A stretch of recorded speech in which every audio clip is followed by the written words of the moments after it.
Good afternoon, everyone. Hope you're all doing really well. So let us discuss the Raiden Shogun C6, her cooldown reduction of your party's elemental burst, and why and where this is useful. So this is not as niche as people think it is. It's actually pretty good. So the quick takeaway, if all that you want to do is just get the gist, is that you don't want to use C6 for your main damage dealer. That is not why we want to do this.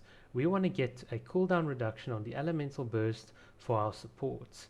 Because if you don't know, in Genshin Impact, your supports are what carries you by buffing your damage, giving you shields, healings, and enabling your main DPS, let's say like your Eula. Eula is nothing without a proper Kazuha Bennett shield to enable her to just do an incredible nuke. So by being able to reduce the elemental burst cooldown of your supports, you're in fact increasing the utility of DPS capabilities of your sub and your main DPS, and that is why Raiden Shogun is so powerful. Now, to give you a bit of context, if we just look here in game, I think Miura was quite clever. What they did is they put all the damage constellations right here in the beginning because they knew everyone is just going to compare damage, which is the stupidest thing ever.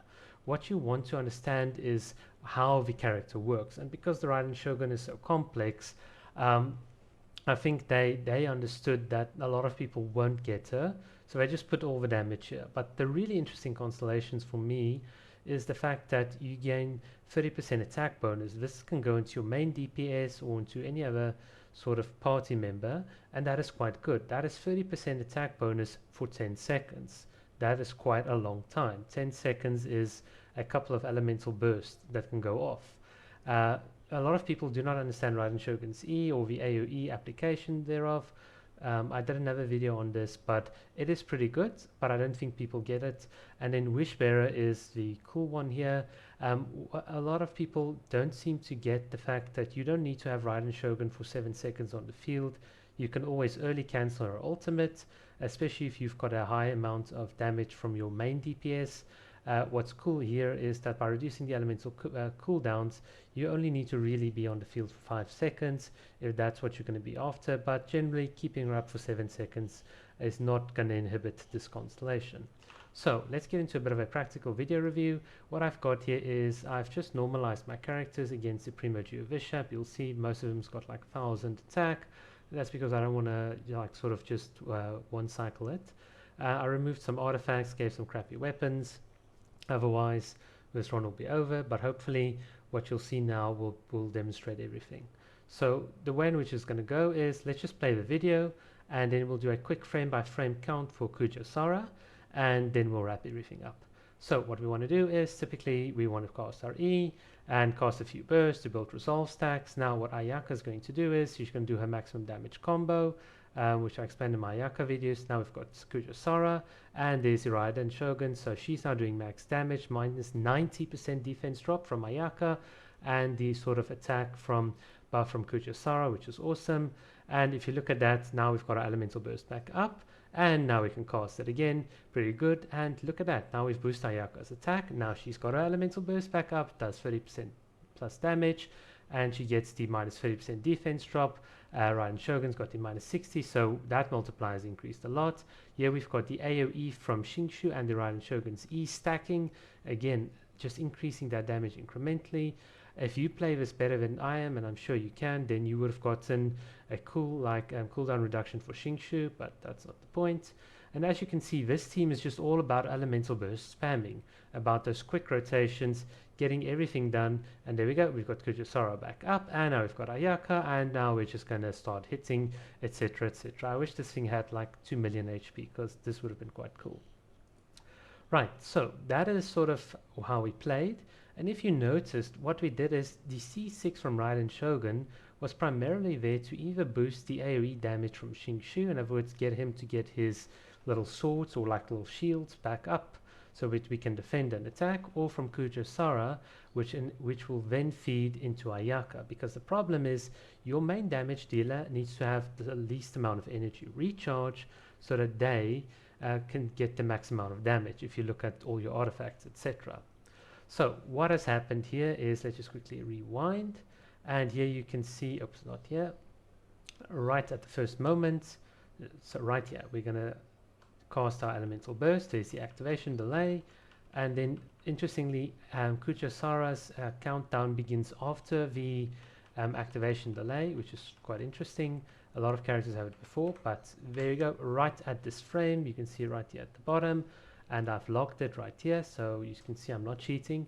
I've recorded the first time that we're going to use it, and if we just skip forward like a slight bit to about here, I think here you'll see very clearly we've got our elemental burst back up because Kujou Sara's got nice energy recharge, and then at this very moment we've got it, which you'll see I've logged as 218833 right here, like we've got now, including the activation delay and then the start of the next cooldown. You might say, well, okay, this is only really started at 522, so however you want to debate which one is first, I'm not going to argue about it, but instead of taking 20 seconds, we took about 15, 16, give or take a bit of ping and a bit of activation delay. And that's quite cool, because what was the next thing that happened here?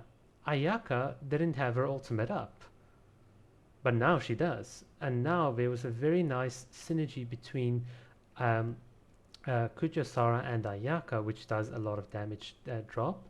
And as you can see now, the rotation repeats. Xingshu's got his ultimate, and the Raiden Shogun has. And just to explain again, Kamisato Ayaka's C4 reduces this thing's damage by defense by 30%. Raiden Shogun ignores 60%. It is additive to 90%. So the Genshin multiplier from 0.5 generally is now boosted up to 0.9 in the damage calculations. If you don't understand it, then just drop a comment below and I'll explain it. But that's quite good. So we're getting that. We're getting the E from the Raiden Shogun, which does a lot of AoE damage, and Xingshu's, which does the damage, and then we're getting Electro Charge and of course Superconduct. They've got very small multipliers compared to Melt and Vaporize and Overload, but the AoE effect of all these small multipliers do add up by quite a bit. So that is it for what I really wanted to show. I tried this later on in the Spiral Abyss, but it didn't work so nicely, and that's because of the low tide and high tide mechanics, which just pretty much screwed everything up. But if you understand the characters, and in particular what Sarah can do on her talents, this talent right here, you can see whenever her E ability hits enemies, she restores energy for the team. And then of course the Raiden Shogun restores energy for the team. So you've got two universal batteries for energy regeneration. Xingshu is obviously Xingshu, and with the sacrificial sword he can pretty much get his ult up very quickly, and Ayaka is your main damage dealer. Pretty synergistic, and I think what a lot of people will now start to realize is that Kujou Sara is not just there to support the Raiden Shogun, but the Raiden Shogun supports Kujou Sara in a way which supports the entire team by getting this ultimate back up quickly. And that is why, and the same can be applied to Xingshu as well if you want his ultimate back up. That is how you use the Raiden Shogun C6. It's pretty cool. And if I just want to answer one last sort of query regarding Beidou. Beidou, of course, is a lot slower than each of these characters. Even if there was like synergy between the Raiden Shogun and Beidou in terms of the alt activation, you don't have as much synergy as these two characters, Raiden Shogun and Kujou Sara, has. In particular, in terms of building up your team's support. You can always replace Xingshu with Diona if you really want the shield and healing, so that sort of negates the need for Beidou at all. But yeah, that's it, guys. Don't want to bore you any longer. That is how we use the Raiden Shogun's C6.